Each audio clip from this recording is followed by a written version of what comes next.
OK pour l'enregistrement. Donc, qui je suis? Donc, Catherine Vallet, donc je suis ingénieure de production, on en reparlera un petit peu après, tout à l'heure. J'ai plus de 30 ans d'expérience, majoritairement sur des gros projets de delivery offshore à l'international.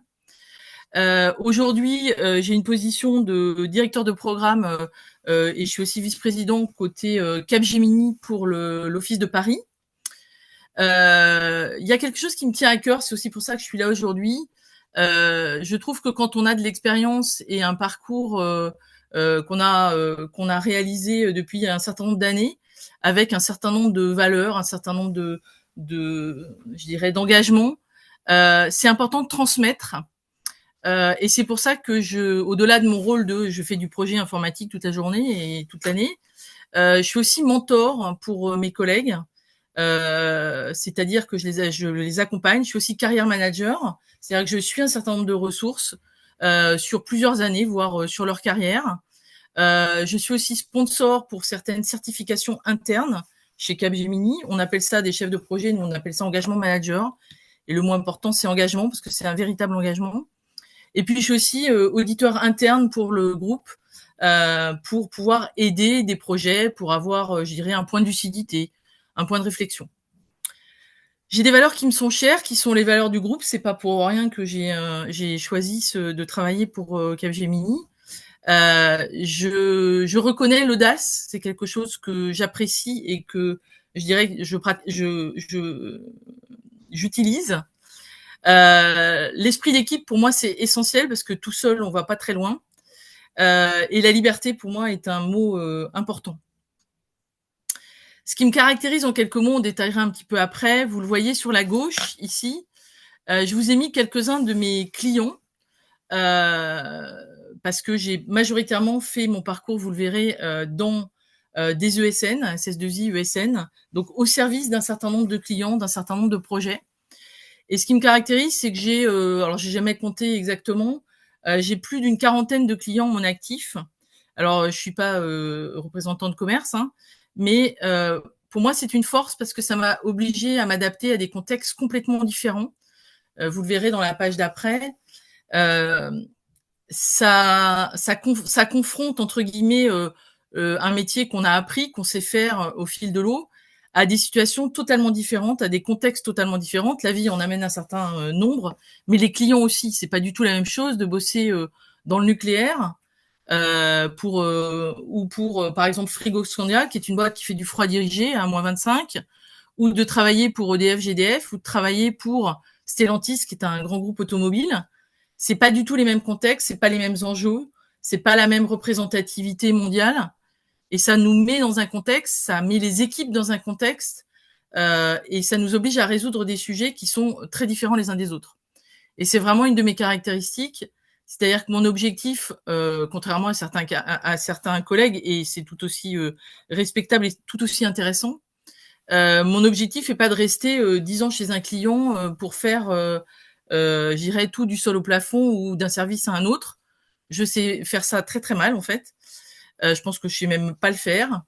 Par contre, ce qui m'intéresse, c'est d'ouvrir la voie, de tracer la route dans des contextes soit qui démarrent, soit qui sont en difficulté, voire complètement en recovery, des choses qui sont, pour la faire courte, dans le mur, et où on a besoin de quelqu'un qui va être faire un point de lucidité, prendre des actions de transformation avec le client, avec l'interne, pour dire ok, pour s'en sortir, il faudrait qu'on mette ça et ça en place.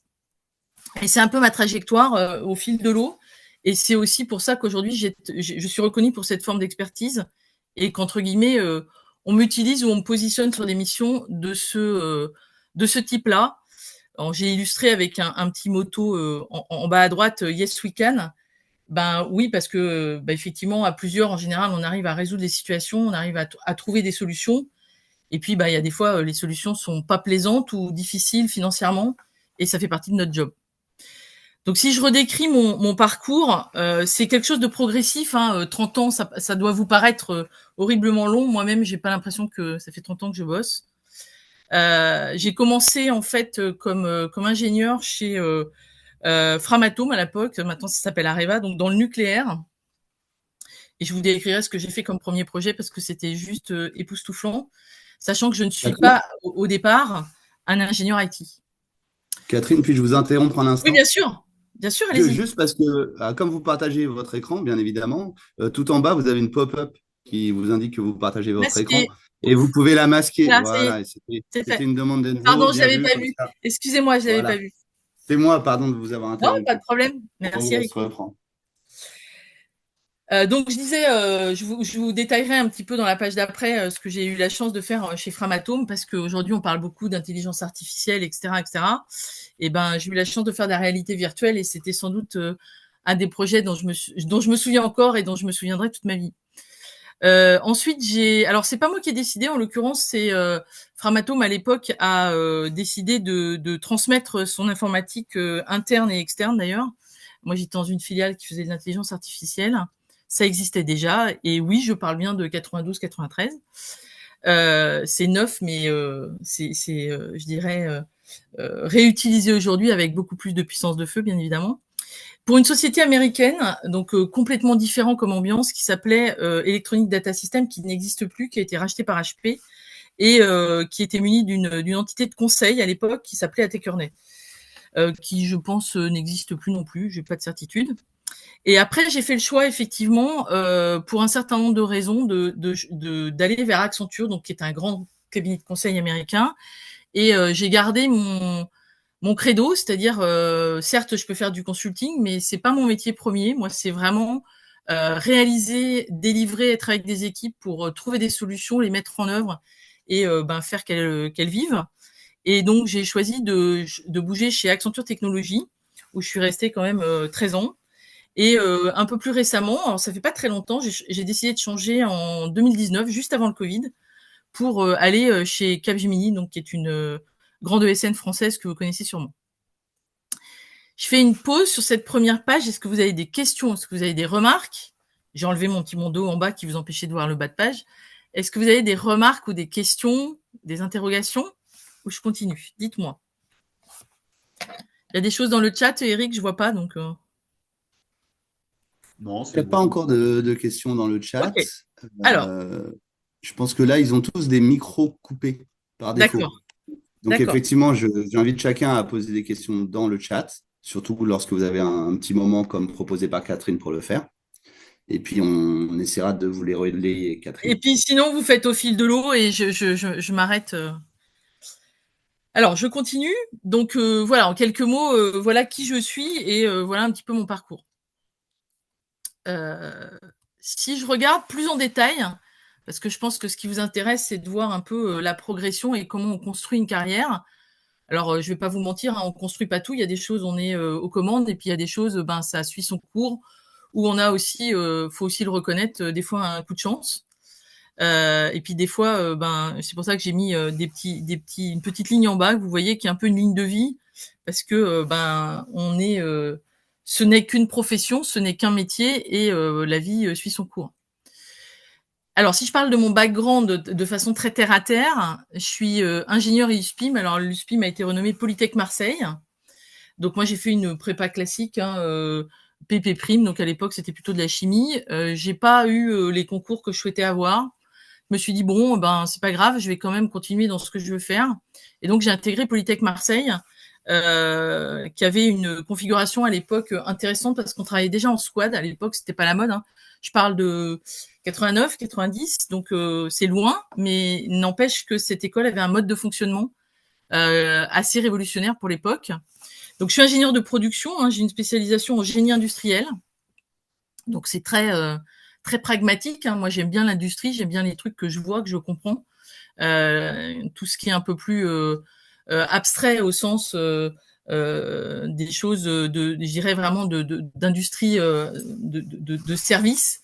Je les comprends, mais j'aime mieux quand il y a un produit de sortie, je dirais, qui est tangible. On va dire ça comme ça. Et j'ai eu la chance, l'université Aix-Marseille 3 proposait un DEA en intelligence artificielle. Et j'ai fait ça la dernière année en 6-8 mois, donc j'ai pas fait de stage. Ça m'a un peu pénalisé après, mais en tout cas, j'ai bouclé mon DEA à la fin de la troisième année. Alors honnêtement, j'en parlais même plus et puis maintenant j'en reparle parce que ça me fait quand même sourire de voir que le choix que j'avais fait à ce moment-là, aujourd'hui, tout le monde ne parle plus que de GenAI et de copilote et c'est très bien d'ailleurs. Donc mes expertises, je vous l'ai dit, hein, je travaille sur de la réalisation de projets IT, sur ce qu'on appelle des projets complexes, hein, c'est-à-dire des projets où il y a de forts enjeux, des complexités de delivery, des complexités de distribution dans le monde, des choses comme ça. Je travaille en cycle en V, donc en méthodologie classique là, du design jusqu'au run, je dirais en mode un peu séquentiel. Et j'ai eu la chance de commencer très tôt à travailler en agile. Alors pour vous, ça doit être une évidence. J'imagine que vous travaillez comme ça depuis toujours. C'était pas du tout le cas et c'était un vrai changement de mode de management. Moi, je le dirais comme ça. Bien sûr, de méthodologie pour développer les projets, avec, je dirais, j'en reparlerai sur un de mes projets, quelque chose qui a complètement changé la donne et changé la façon de travailler avec les équipes, de travailler avec les clients. Et j'adore cette façon de bosser.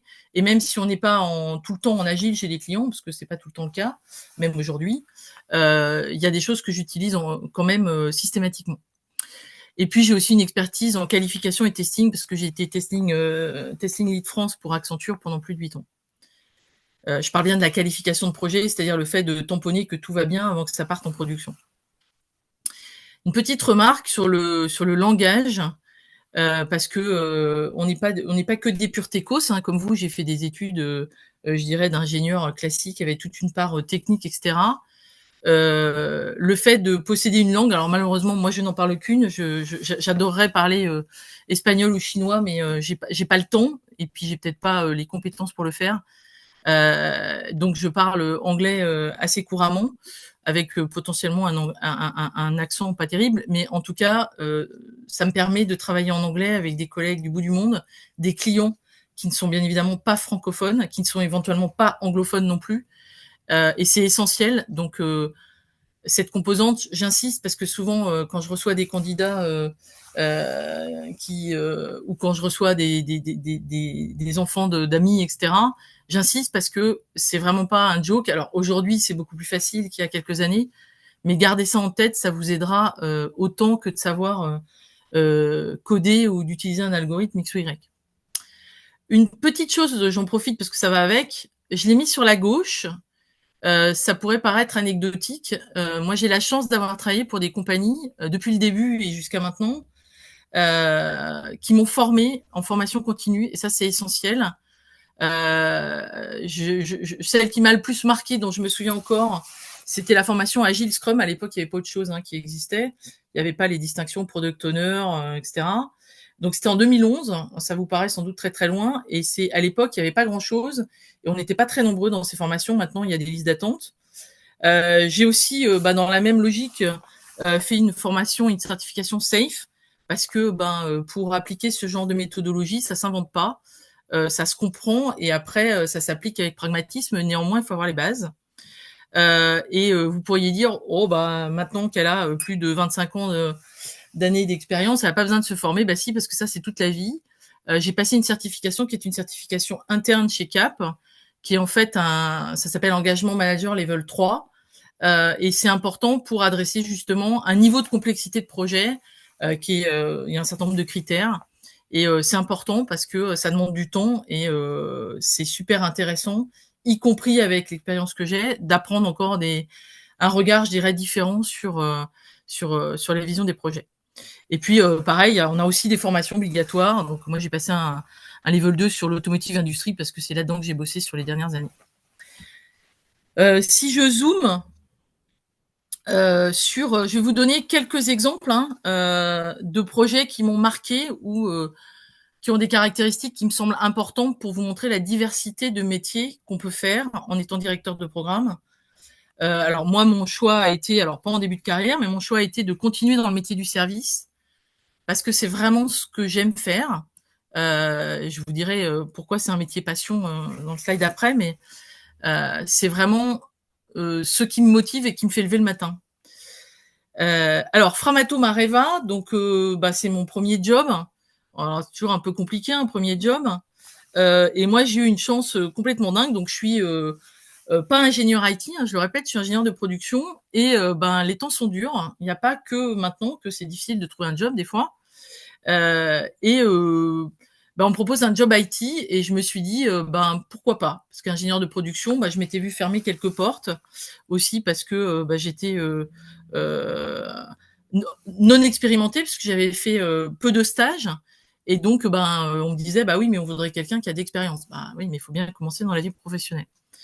Donc j'ai commencé en tant que développeur tout simplement et là j'ai eu une chance folle je dirais.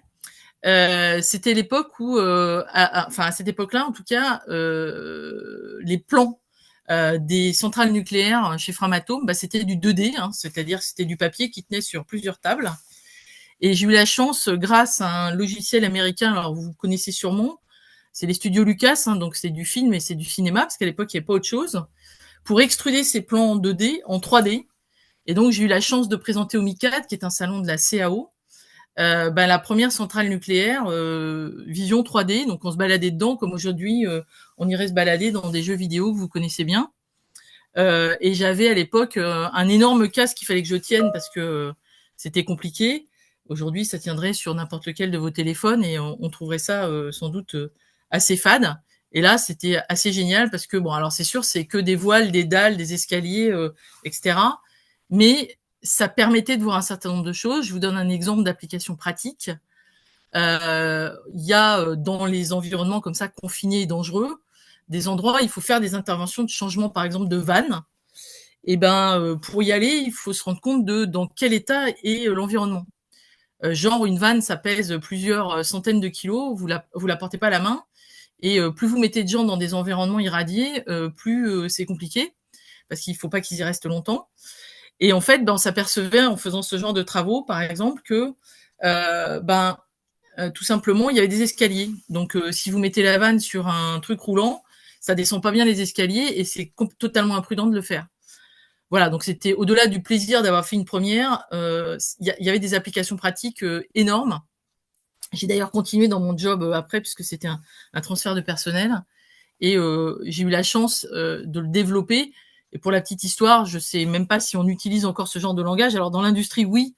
Est-ce qu'il est encore enseigné aujourd'hui? Pas sûr. C'était en C++ en l'occurrence. Hein. C'était un langage objet et c'était du développement pur et dur. Je m'arrête si vous avez des questions. J'ai entendu que ça bipait, donc peut-être il y a des choses dans le chat avant de commencer sur un deuxième exemple. Oui, Catherine, en effet, il y a une petite question sur les points bleus de bas de slide. Ouais. Il y a Enzo qui se demande ce que ça représente. Alors, je vais faire une petite Alors, réponse. je vais répondre maintenant, non, il n'y a pas de souci. En fait, ce que ça représente, tout simplement, c'est ce que je vous décris, c'est un parcours métier, mais j'ai envie de dire la vie continue. Je suis pas juste un professionnel du service. Donc j'ai mis les petits points bleus parce que je vous l'ai dit tout à l'heure, les débuts, c'était pas simple. J'ai quelque chose qui a changé mon regard sur le monde. À l'époque, on voyageait pas comme on voyage aujourd'hui. EasyJet, ça n'existait pas. Et moi, j'étais pas dans une famille dans laquelle on voyageait beaucoup. Et en fait, j'ai découvert par hasard, parce que je faisais de l'astronomie avec des collègues, qui un jour ont dit, on va avoir une éclipse totale de soleil.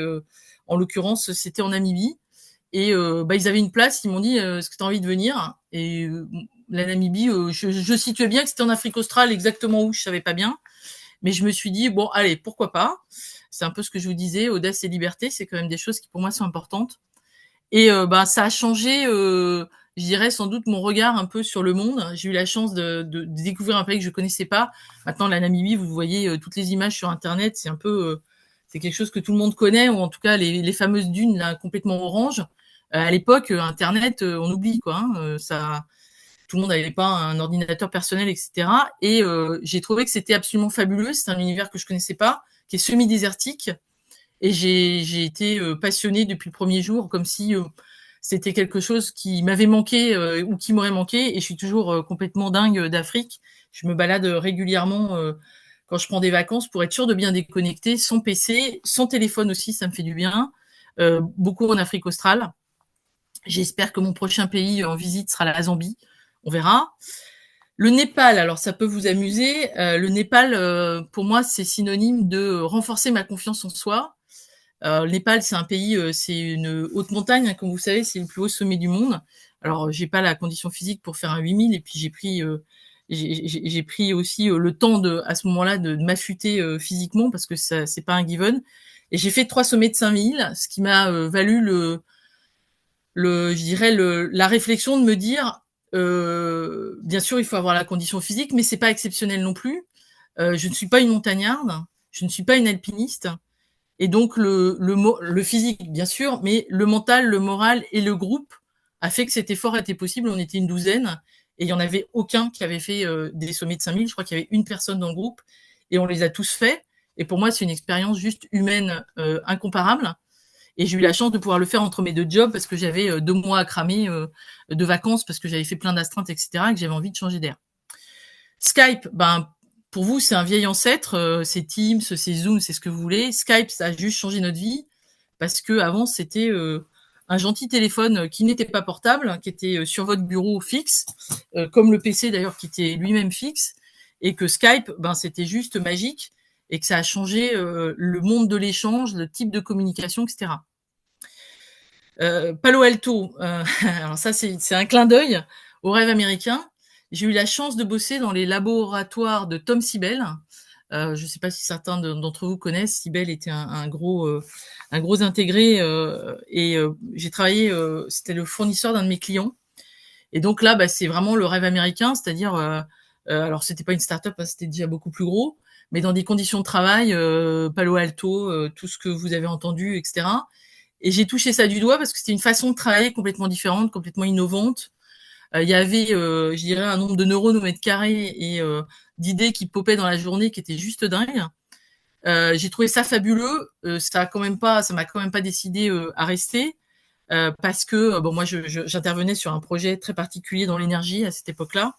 Et Tom Siebel proposait une plateforme qui s'appelait C3 Énergie. Donc voilà, le petit clin d'œil américain, c'est intéressant parce que c'est des façons de bosser différentes qui étaient très novatrices. Je pense qu'aujourd'hui, des startups françaises font exactement la même chose avec la même énergie, les mêmes moyens, ce qui n'était pas tout à fait le cas à ce moment-là. Je vous rappelle qu'on est dans la période, je dirais 2006-2010, hein, donc c'est pas tout à fait à ce moment-là. Mauritius parce que j'y ai passé 4-5 mois.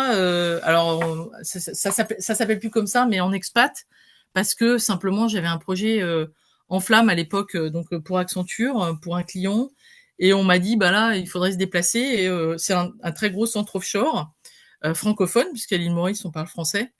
Et bah, j'ai eu la chance d'y vivre pendant 4 mois dans un contexte complètement différent parce que c'est un tout petit caillou, un petit peu, sauf erreur, au sud-est de la Réunion. Et bon, vous vous dites, c'est tout petit. Ben, c'était fabuleux de voir un centre de cette taille-là. Je sais plus combien on était. On devait être 300, 400. Je me souviens pas. Maintenant, ça doit être beaucoup plus grand. Sur un tout petit caillou perdu au milieu du Pacifique. C'était juste fabuleux.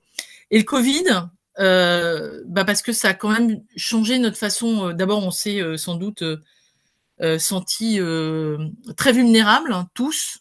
Tout le monde était concerné, sans distinction de lieu, d'endroit, de formation, de tout ce qu'on veut. On était tous dans la même, je dirais dans le même bain. Et ça a changé, je pense, profondément notre façon de travailler, en bien et en moins bien, parce que bah, ça a facilité des choses. Il y avait par exemple des centres offshore, hein, je parle pas forcément que pour Cap d'ailleurs, qui étaient encore équipés avec des postes fixes. Et quand on parle de centres offshore, c'est des centres où il y a 1000, 1500, 2000 personnes par étage. Et ben, ces gens-là, à un moment donné, il faut qu'ils soient équipés de portables. Des équipes qui se sont retrouvées, bah, ça a été mon cas en l'occurrence, des projets qui sont arrêtés du jour au lendemain. Le jour où le confinement a été décidé, les entreprises ont plié les voiles et on a été prié de rentrer chez nous ou en tout cas de réduire les effectifs. Donc c'était un moment très particulier et ça a changé notre façon de travailler au sens virtualisation à l'extrême. Je pense que j'ai répondu longuement à la question. Donc nous ne sommes pas que des gens qui travaillons, on vit sa vie, on vit dans un monde qui bouge et bah, qui peut évoluer et qui peut changer définitivement la façon de travailler. Est-ce que ça répond à votre question? Je vous entends pas, mais j'imagine que oui. Je continue sur la. S'il n'y a pas d'autres questions, je continue, Eric, ou. Oui, bien sûr, Catherine. A Alors, priori, pas d'autres questions. Il y a pas Héloïse qui d'autres a questions. précisé la fermeture de Skype ce mois-ci, a priori. Oui, je Ça y savais est, pas. ça, J'ai regardé en me disant ça existe ouais. encore ou pas. Mais oui, c'est 2025 et donc voilà. Mais bon, Ok, Skype, dommage. bah, c'était bien aussi. C'était un peu différent.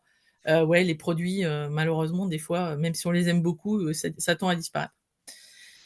Donc je suis sur ma deuxième expérience. Donc c'est pas moi qui décide de changer, hein, c'est un transfert de personnel pour des raisons choisies par Areva. Donc je me retrouve dans une boîte américaine. Alors bon, c'est pas la même logique, c'est pas les mêmes normes, c'est pas les mêmes façons de driver des équipes, etc. Et bah, j'arrive sur des sujets qui ne sont pas que des sujets sur le nucléaire. Et un qui m'a particulièrement marqué, qui était pour le groupe CGTEL, donc après les événements de 2001, pour faire ce qu'on appelle un Disaster Recovery Plan, donc ça s'appelle un PRA en français. L'idée, c'était donc c'était vraiment une équipe complète parce que c'était des choses qu'on faisait pas. Maintenant, c'est quasiment obligatoire. Hein, quand vous faites ça pour les clients, c'est même une demande. Des fois, c'est même des engagements parce qu'on leur doit de démontrer que le plan de reprise d'activité fonctionne. Donc ce Disaster Recovery Plan, l'idée, c'était déjà d'identifier la chaîne critique, la chaîne de valeur, hein, au sens comment je ne perds pas mon entreprise, comment les finances continuent à tourner, et comment j'identifie cette chaîne critique et comment je m'assure que bah, ma boîte continue à tourner avec un minimum de, je dirais, enfin avec un maximum de sécurité et un minimum avec un écosystème minimum. Et là, j'ai eu la chance en fait de faire quelque chose que j'avais pas fait jusque-là, de toucher vraiment le côté IT infrastructure. C'est-à-dire qu'il fallait aussi rationaliser. Aujourd'hui, les data centers, le cloud, etc., il y a quasiment plus d'éléments physiques. On est tous reliés à des trucs virtuels. À l'époque, pas du tout. Et je peux vous dire que quand vous rentriez dans un data center où il y avait des centaines de machines, des armoires immenses de lames qui faisaient du stockage, c'était impressionnant parce que les conditions de sécurité pour rentrer, déjà, il fallait au moins passer 3 sas. Et quand vous rentriez, il y avait même de l'air pulsé au sol, donc il fallait pas marcher n'importe où pour rafraîchir les salles parce que sinon ça aurait cramé toutes les CPU qu'il y avait là-dedans. Et ça m'a donné un autre regard, c'est-à-dire j'avais vu la partie, je dirais, plus IT, plus développement, mais pas du tout qu'est-ce qu'il y a en dessous en fait, c'est quoi le bac, c'est quoi les machines, c'est quoi le réseau, c'est pas du tout mon expérience. Et du coup, je travaillais avec des gens qui faisaient ça, et je trouvais ça passionnant parce que bah, au moins quand je passais une commande en disant bon alors moi j'ai besoin des machines dans 10 jours, bah, quand on me répondait non mais dans 10 jours tu rêves, ce sera dans un mois et demi, parce qu'il fallait l'approvisionnement des machines, fallait les câbler, fallait les recevoir, les câbler, s'assurer que tout marchait, lancer un certain nombre de procédures, etc. Ben, je comprenais pourquoi. Sinon, j'aurais sans doute pas forcément compris pourquoi. J'ai fait des projets aussi très différents dans la logistique. J'ai trouvé ça très intéressant parce que c'est une combinaison de plein de choses. Par exemple, pour Rexel, hein, qui est du petit matériel électrique, pour mettre en place en fait des entrepôts dans un mode industriel. C'est souvent des récupérations de plusieurs boîtes. Et donc, c'était déployer un modèle de supply chain. J'avais jamais fait ça. Je trouvais ça intéressant parce que ça, c'était très proche de mon métier, entre guillemets. Et puis, ça avait des conséquences physiques, hein, parce que ça veut dire que les entrepôts de stockage, bah, c'est ce que vous voyez sur les grosses plateformes, avec plein de poids lourds, pardon, qui viennent décharger de la marchandise ou en reprendre. Et bon, ben, c'est un flux tendu. C'est des boulots extrêmement, c'est un peu comme dans le retail, c'est des boulots extrêmement rapides. Faut être vraiment super sharp quand on prend des décisions parce que bah, ça a des conséquences immédiates. Et puis on travaille bah, avec des chariots élévateurs, des masses importantes à déplacer, etc. Donc il y a un danger, il y a plein de normes de sécurité à respecter, etc. Voilà un petit peu. Ensuite, j'ai décidé. Alors c'est un projet en fait qui m'a donné l'opportunité de rentrer chez Accenture parce que c'était pas tellement à la mode de rentrer chez Accenture en étant expérimenté. Moi, j'avais déjà quand même pas mal d'expérience. Et c'était une chance énorme. Donc le parti, c'était effectivement de faire Accenture Technologies au sens, je dirais, la partie delivery d'Accenture. J'ai fait du conseil, mais je suivais mon credo quand même. C'est quand même mon savoir-faire. Je vais vous citer deux projets qui sont très différents les uns des autres. Un qui me tient vraiment à cœur, qui était pour GDF Suez. Pour faire court, c'était mettre en place une nouvelle plateforme de trading de gaz. Hein. C'est comme les tradings financiers, sauf que c'est pour équilibrer les volumes de gaz Alors en Europe, je ne sais plus si c'était en Europe ou dans le monde. Je pense que c'était dans le monde. Donc c'était un outil qu'il fallait complètement reconstruire. Et la spécificité, c'est que c'était pour une équipe assez petite, c'est-à-dire le nombre d'utilisateurs, c'était très réduit puisque c'est que des experts et des gens qui ont un savoir-faire très particulier, un peu comme les traders financiers, sauf que là, ils tradent avec du gaz. Et c'est la première fois que j'ai mis en œuvre, justement, c'est pour ça que je me suis formée, donc ça devait être autour de 2011, à l'agilité, parce que j'ai eu la chance de le faire en agile distribué. Alors à l'époque, on avait je me souviens, on a eu plusieurs plateformes, hein, parce que une des recommandations de l'agilité, c'est quand même d'avoir le métier à côté de l'IT, à côté du run. Et c'était le cas.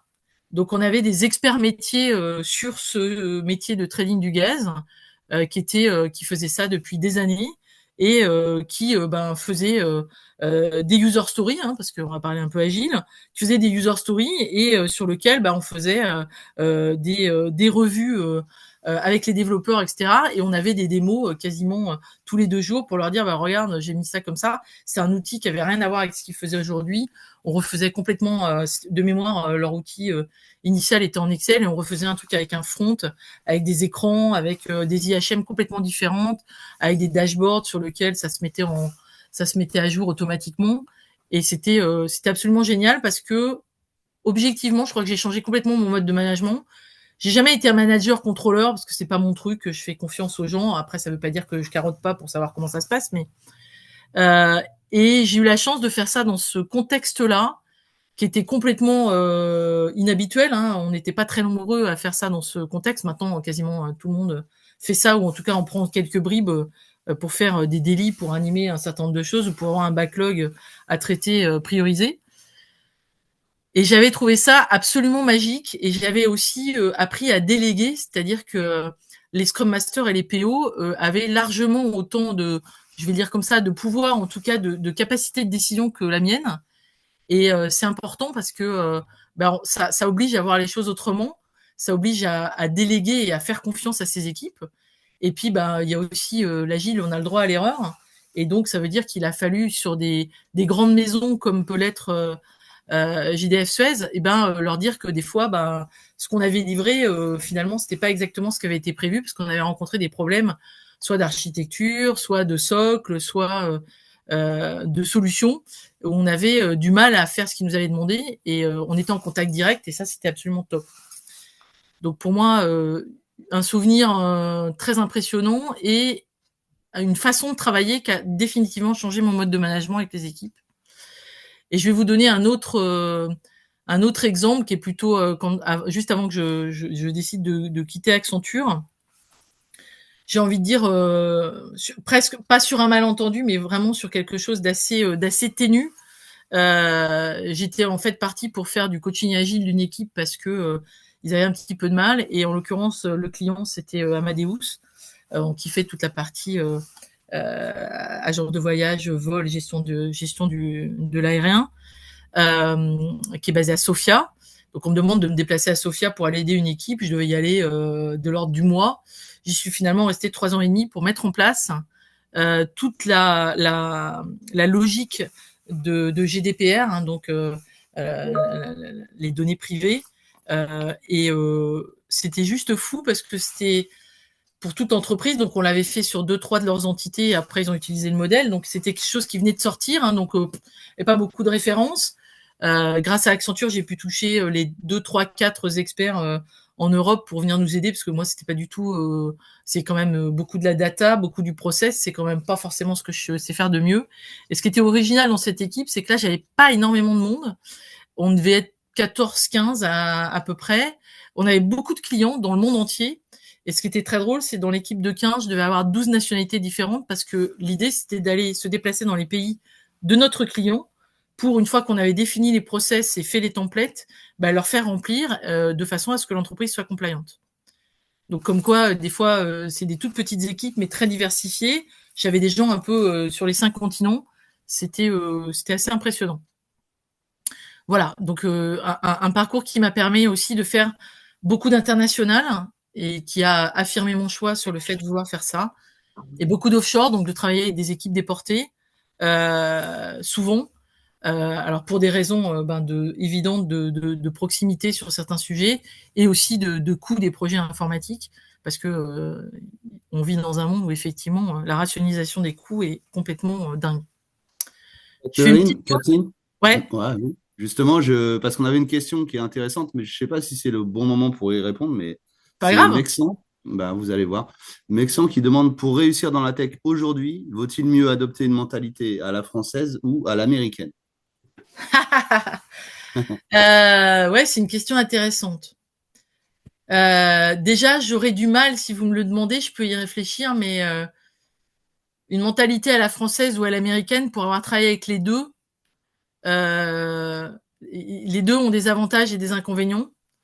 J'ai envie de dire, alors c'est forcément réducteur ce que je vais dire, et je sais pas si ça répondra complètement à la question de Maxence, mais euh, la mentalité américaine, c'est très entrepreneurial en fait. C'est, on n'a pas peur de l'échec, on peut se lancer, on peut aussi aller très vite et dégringoler très vite.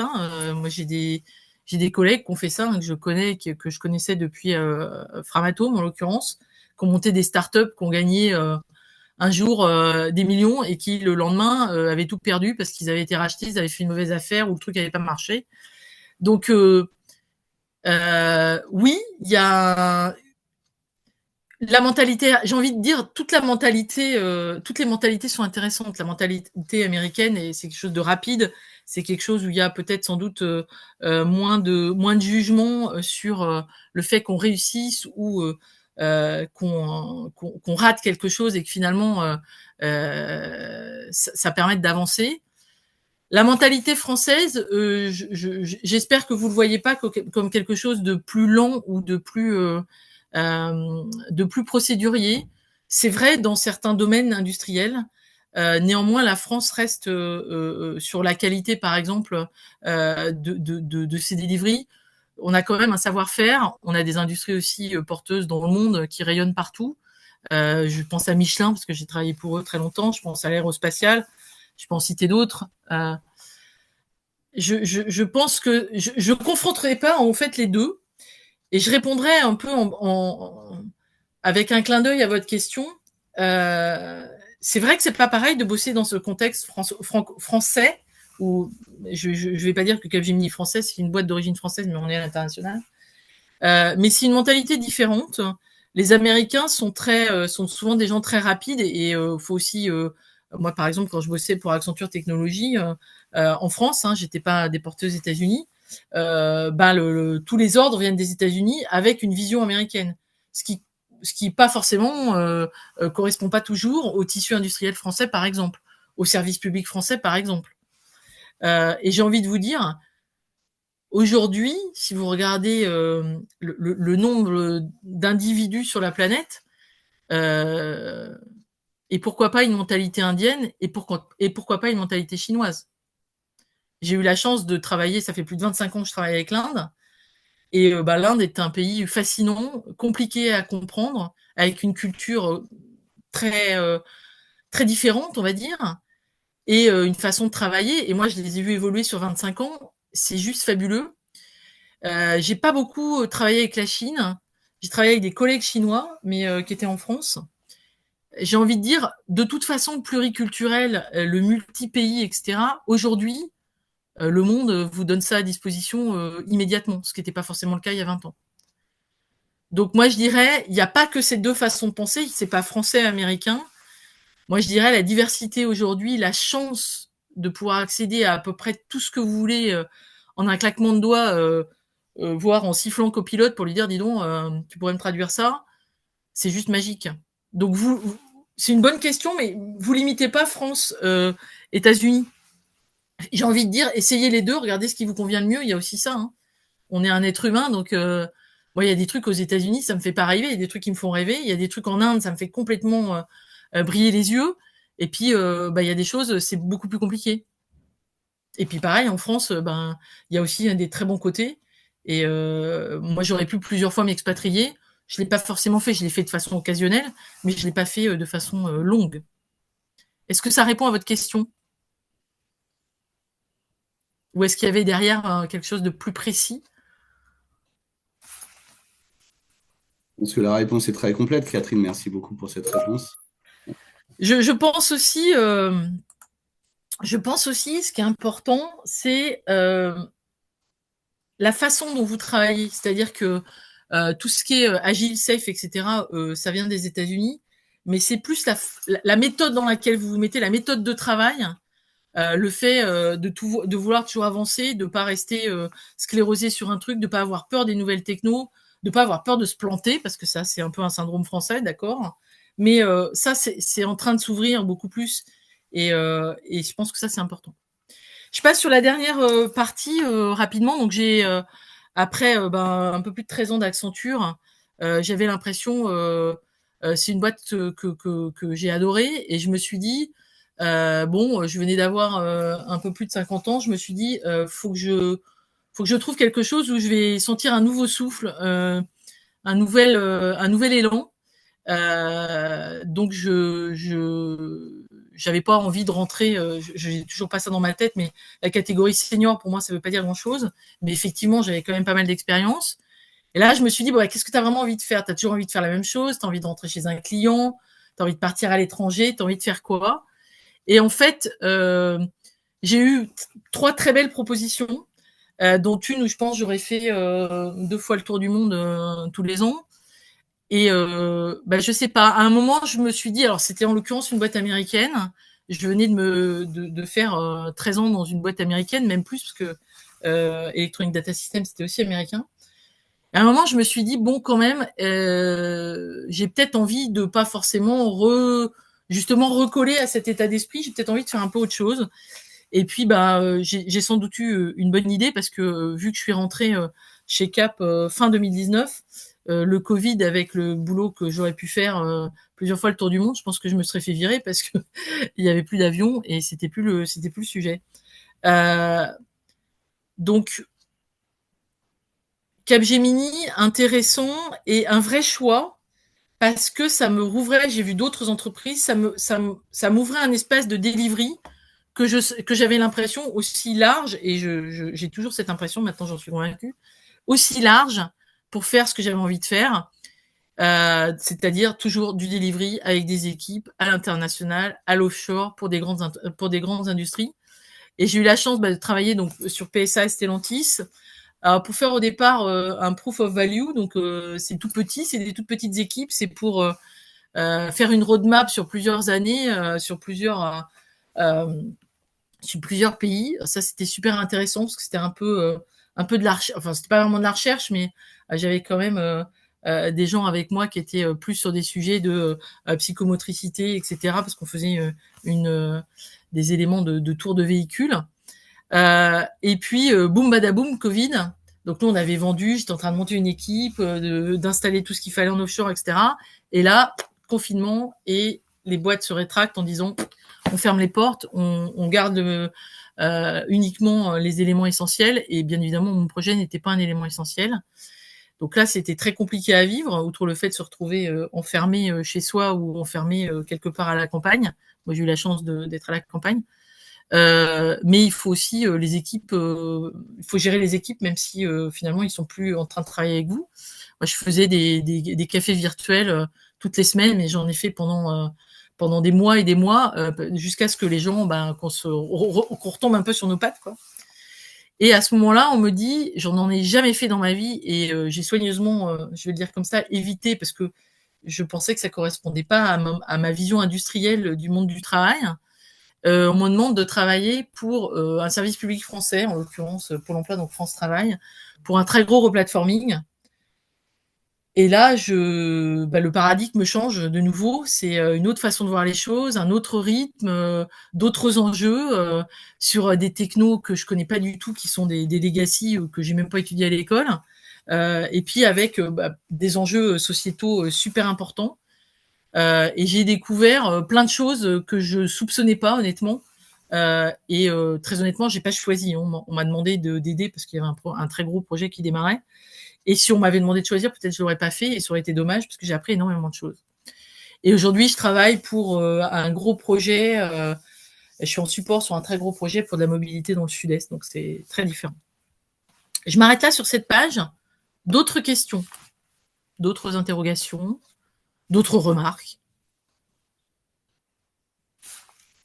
Catherine, il y a Ouais. une question, une remarque d'Enzo qui re-questionne sur la peur de faire des erreurs. En gros, il dit comment Alors, ça, ne pas avoir peur de faire des erreurs il comprend, mais en entreprise, on attend des résultats et donc des résultats qui font avancer l'entreprise. Et du coup, voilà, alors il des questionne erreurs, sur la peur je de vous l'erreur. rassure, on en fait. Moi, j'en fais aussi. Et des fois, je dis quand j'ai eu ça à gérer hier, quelqu'un qui a fait une bourde et j'aurais préféré, enfin, ça m'a compliqué la vie. Je sais pas bien encore comment je vais récupérer le truc, mais c'est pas très grave. Parce que rien n'est très grave. Hein. Nous, on ne perd pas à corps ouvert. On joue quand même avec des 0 et des 1. Alors certes, ça peut, si on bosse dans la santé, ça peut avoir des conséquences, mais il faut quand même être raisonnable et humble.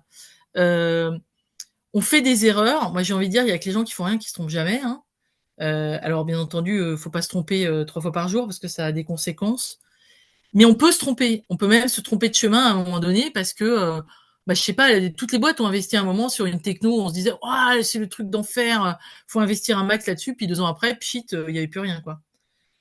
Et c'est pas très grave. Alors pour l'entreprise, potentiellement, elle a fait des investissements qui sont pas bien placés. Pas très grave. Tout le monde l'a fait. Toutes les boîtes l'ont fait. Et toutes les boîtes continueront à le faire. Euh, on fait aussi, à titre très personnel, des erreurs. On peut des fois pas bien comprendre une demande client, sous-estimer une alerte qu'un client vous a dit en disant je suis pas content sur ça, faudrait le régler. Vous l'avez entendu, mais bon, c'est un fond sonore, je dirais. Et puis en fait, le client, il l'a dit d'une certaine façon, mais pour lui, c'était très grave. Vous avez éventuellement sous-estimé l'impact. Moi, des fois, ça m'interpelle. Hein. Je me dis, est-ce que c'est ça le plus important? C'est quoi la priorité? Et vous pouvez éventuellement avoir à rebifurquer parce que vous n'avez pas bien entendu la priorité ou la priorité vient de changer. Et donc, voilà quoi. Et puis surtout, j'ai envie de dire, faut pas rester bloqué là-dessus. Des erreurs, slash, des bourdes, des choix pas les meilleurs, pas appropriés. On en fait, mais il faut aussi avoir le courage de dire, bon, je me suis planté. J'en suis pas fier, hein, c'est pas la question. Maintenant, comment je rebondis?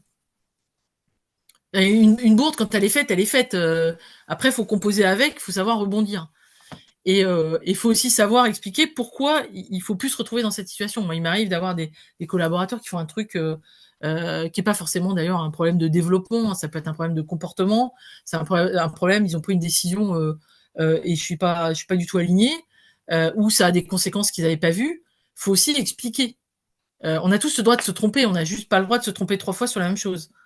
Et dans une entreprise, normalement, on vous autorise à vous tromper, y compris à très haut niveau, hein, parce que malheureusement, ça peut arriver aussi à haut niveau. C'est pas juste des erreurs de codage et des trucs qui font pas le bon résultat. Hein. Euh, Ce qui est important, c'est d'analyser pourquoi ça s'est passé comme ça. Souvent, c'est pas qu'une personne, c'est pas qu'une équipe, c'est souvent un écosystème. Pourquoi on est arrivé j'ai envie de dire, moi, on m'utilise, je vous l'ai dit au début, souvent pour des projets qui sont mal en point ou qui ont mal démarré ou qui sont pas du tout au résultat attendu. Le but, moi, c'est pas de chercher les coupables, ça m'intéresse pas. Enfin, c'est pas ça qui m'intéresse, c'est d'amener des solutions. Et à titre individuel, faut le voir comme ça. Faut être lucide et objectif en disant bon là, clairement, je me suis planté. Ça peut être un problème de réalisation, ça peut être un problème de gestion des hommes, hein, parce que quand même, quand on fait de la direction de programme, on bosse tous les jours avec des équipes, avec des gens qui ont des contraintes, qui ont une vie, qui ont des empêchements, qui ont un point de vue très différent, qui sont très engagés sur un truc et qui ont complètement oublié quelque chose. Il faut pas rester cristallisé là-dessus. Ça arrivera, ça m'arrivera aussi, ça vous arrivera aussi. Et il faut être objectif. Par contre, moi je dis toujours à mes équipes, vous avez le droit de vous planter, vous avez juste pas le droit de me planquer. C'est-à-dire que quelqu'un qui se plante, qui lève la main en disant ouh Catherine, on a fait ça, ça va pas du tout, ça m'est arrivé en prod, hein, ils ont poussé un truc, ça marche pas, et la conséquence, le client la voit dans la minute, quoi. Et je préfère qu'il lève la main en disant on s'est planté, on n'a pas envoyé le bon package, et puis là on va essayer de trouver les solutions, je vais appeler le client, on va essayer de faire ce qu'il faut, que quelqu'un qui me dit rien en disant on va bien voir ce qui va se passer. Les erreurs, on en fera tous, on continuera à en faire, il ne faut pas en faire trop, mais il faut apprendre de ces erreurs et surtout, il faut trouver des solutions. Il ne faut pas avoir peur de ça. Ça s'apprend, bien évidemment. On a plus de réflexes quand on a 30 ans d'expérience que quand on en a 2, mais ça s'apprend. Est-ce que ça répond à votre question?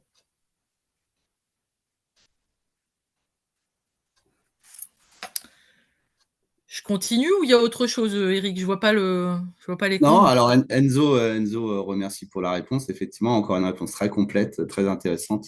Merci beaucoup, Catherine. On a une autre question, mais qui est peut-être un peu plus personnelle. On peut peut-être la garder sur la fin. D'accord. Bah, je vous laisse gérer, pas de souci. Ouais. Alors, bah, il y a peut-être des choses que je dirais parce que à un moment je parle de ce qui aide, mais ce qui m'a aidé en l'occurrence. Donc je continue. Vous gardez la question, on la prend tout à l'heure. Alors là, qu'est-ce que j'avais envie de vous transmettre? Donc je vous ai donné mon parcours pour vous donner des idées, pour essayer de témoigner de ce que j'ai fait moi. Alors c'est pas un modèle, c'est rien de tout ça, c'est juste une expérience. Mais c'est vrai que je considère mon métier un peu comme une passion et comme un vrai engagement, parce que parce que ça m'apporte aussi plein de choses et de variété et quelque part euh, vous et moi, on est obligé de travailler quand même toute une partie de sa vie, donc autant se régaler que se lever le matin en se disant oh quelle corvée, j'ai pas envie. Moi je me lève le matin en me disant bon alors qu'est-ce qui va se passer encore aujourd'hui. Donc qu'est-ce que je fais au quotidien? Donc je vous l'ai expliqué, je gère des projets complexes, majoritairement à l'international à l'offshore. Je travaille beaucoup avec les équipes, c'est-à-dire des multiples expertises, et ça c'est super enrichissant. C'est des business analysts, c'est des architectes, c'est des développeurs, c'est des gens qui font de la qualif et du test, c'est des consultants, c'est des gens qui font de la stratégie, c'est des gens qui font du commerce, et tous ces gens-là pensent pas de la même façon et ont tous une expertise qui vaut largement la mienne, chacun dans leur domaine. Et c'est ça, c'est le rassemblement et la mise en commun de ce savoir-faire qui fait qu'on peut faire des très gros projets de transformation IT pour les clients. Et souvent, moi, je traite une chaîne avec mes équipes, hein, surtout sur les très grands comptes, par exemple dans le secteur de l'automobile. On va de la conception en passant par le build, le test et le run. Donc, on fait toute la chaîne, alors du cycle en V ou de l'agile, hein, vous l'appelez comme vous voulez. En agile, c'est plus récurrent, ça va plus vite. Livrer sur des plateformes automobiles des applis totalement critiques tous les mois, c'est déjà du domaine de la performance. Parce qu'il faut aussi un peu de stabilité en production, ils n'aiment pas bien quand ça change tous les jours. Et puis les automates n'aiment pas ça non plus.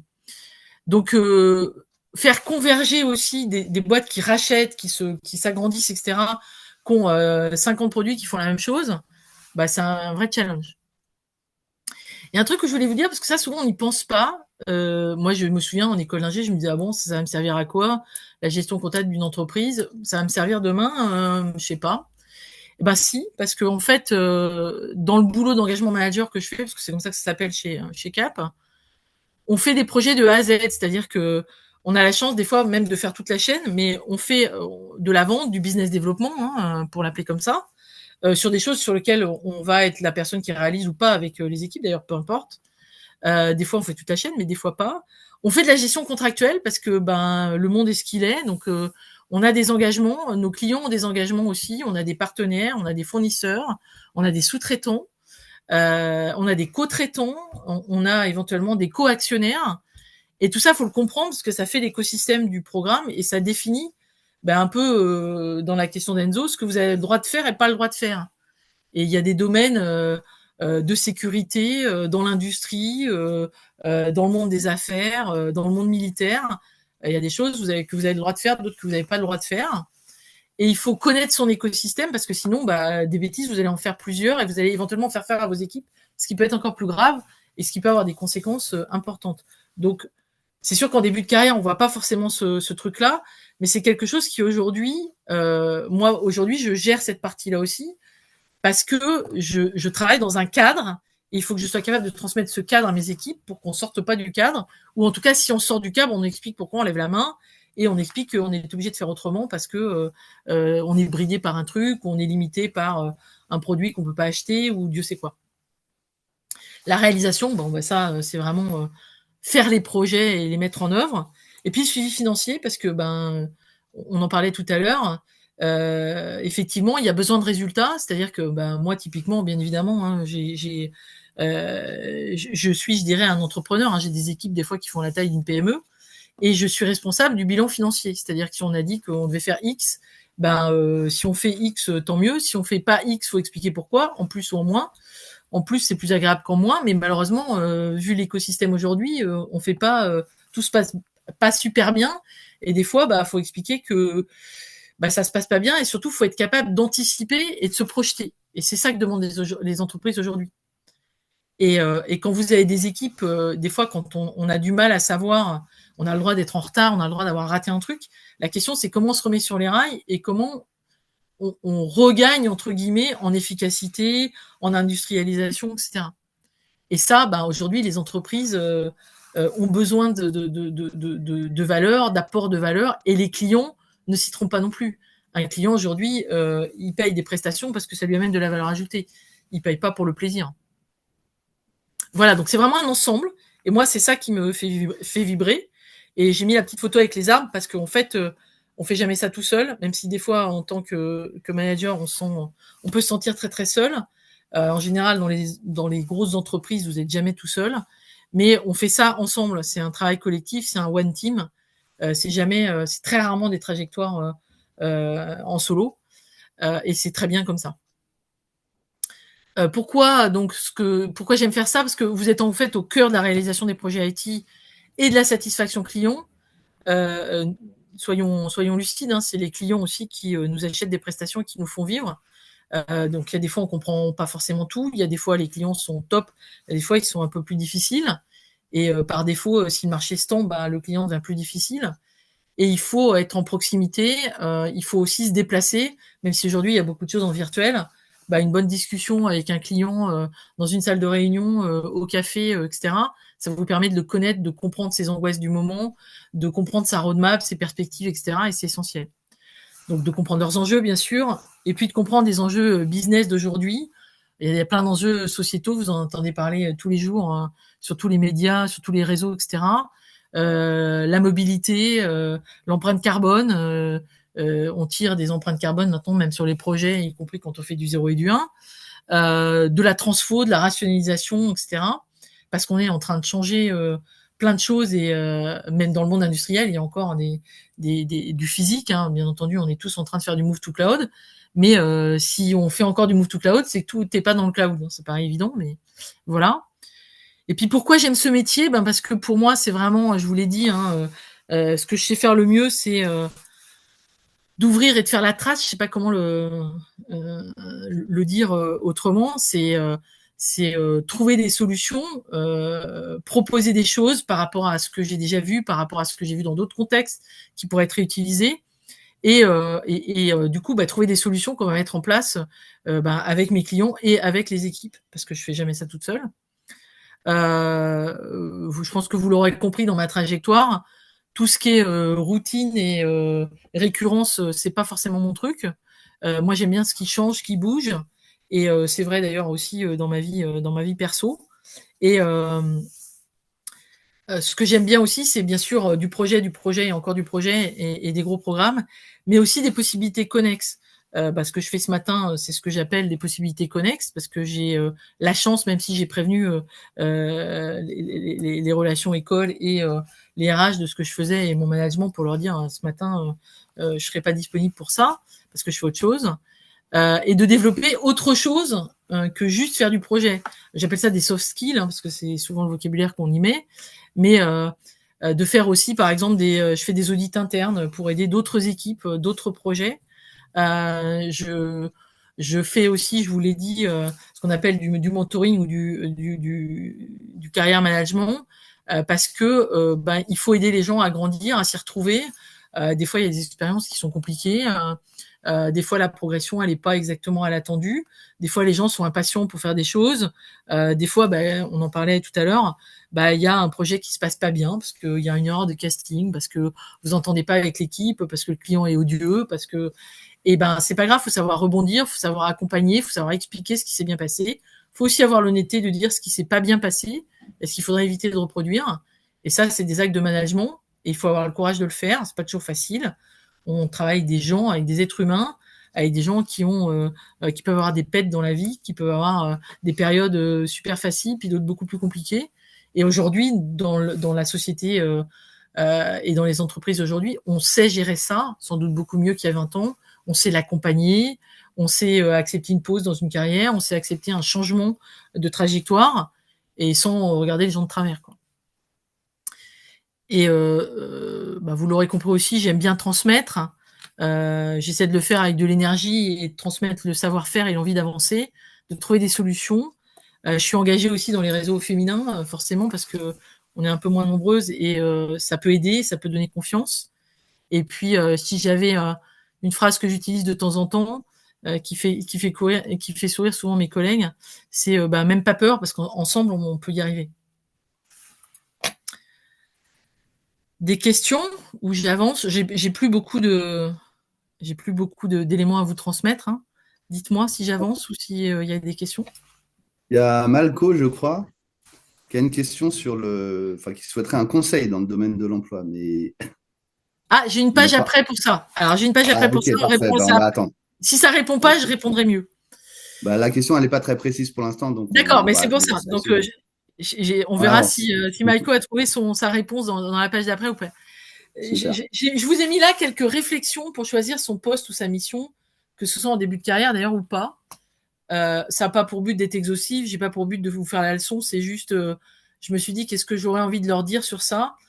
Pour moi déjà, il faut que vous posiez la première question, c'est vous avez envie de bosser dans quel type d'entreprise, pour quel type d'emploi. On parle d'un cabinet de conseil, on parle d'une ESN, on parle d'une start-up, on parle de quelqu'un qui a envie d'être freelance et d'être entrepreneur, on parle de management de transition. Et ça, c'est des questions, j'ai envie de dire, il faut se les poser à un moment donné. Est-ce qu'il faut toutes se les poser en début de carrière? Je ne sais pas. Mais c'est des contextes différents. Dans une ESN, vous allez avoir, je dirais, un environnement, un écosystème, le choix. Moi, c'est pour ça que j'ai fait ce choix-là et le mien, il est très engagé. La diversité des projets, la diversité des clients, la diversité de ce à quoi on est confronté. Il y a des gens qui adorent ça, il y a des gens qui n'aiment pas ça du tout. Des startups, il y a une prise de risque. Ça peut être génial, ça peut être aussi des coups à bosser 15 ou 18 heures par jour. Il y a un moment, on a envie de faire ça dans la vie, il y a un autre moment, on a peut-être envie de moins le faire. Et puis des startups, des fois ça marche, des fois ça marche pas. Il y a une autre façon, après, si on est frustré de ne pas avoir fait des startups quand on avait 20 ans, on peut être business angel pour favoriser ou investir de l'argent pour aider des startups. C'est une autre façon de le faire. Donc, typologie d'entreprise, c'est pas une évidence. Être entrepreneur, c'est pas une évidence non plus, parce que ça tire plein de choses et ça nécessite aussi plein de choses. Et puis, vous avez des façons comme le management de transition, qui est une façon un peu plus douce d'être son propre patron. Un truc hyper important, c'est vos clients. A priori, vous aurez des clients. Et c'est quoi leur métier? C'est quoi qui vous inspire? Moi, je vous ai dit clairement, mon engagement, c'est plutôt l'industrie. Je suis plus à l'aise dans une industrie que dans une banque, on va se le dire gentiment. Mais il y a plein de choses qui peuvent faire briller les yeux. Moi, j'ai eu la chance de voir énormément de clients. Il y a des fois, je savais à peine ce que faisait le froid dirigé. La première fois qu'on en a parlé, je savais pas bien ce que ça faisait. Bon, maintenant, je sais mieux. Donc, c'est qu'est-ce qui vous inspire? Puis éventuellement, si ça vous inspire pas du tout, essayez de choisir un autre client ou un autre secteur. C'est quoi aussi leur position géographique? J'ai envie d'être dans une boîte qui rayonne en France, qui rayonne en Europe, qui rayonne à l'international. J'ai envie de quoi comme trajectoire par rapport à ça?